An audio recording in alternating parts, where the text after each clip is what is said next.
मंडी में जड़े चाषी गत 6 तारीख रे आमे कलमपुर पैक्स अंतर्गत 6टा मंडी सब चाषी के नहीं गोटे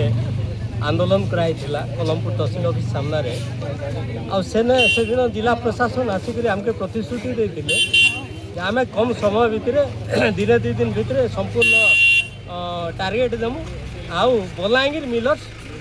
देकरी सुरुखुरु धान उठामु। आज 16 तारीख है जिला प्रशासन जहाँ प्रतिश्रुति देता आज पर्यंत फिलअप नहीं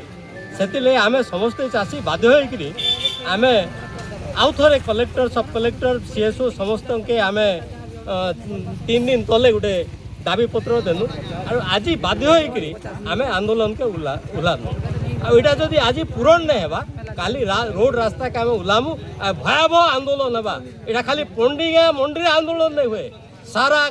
कलमपुर ब्लॉक रे आंदोलन व्यापीवा और जेनटा कि सरकार माने बाध्य हेबे माने परिस्थिति भयावह हेबा से माने तार येटा नेबे आमे कोनोसी माने ये नहीं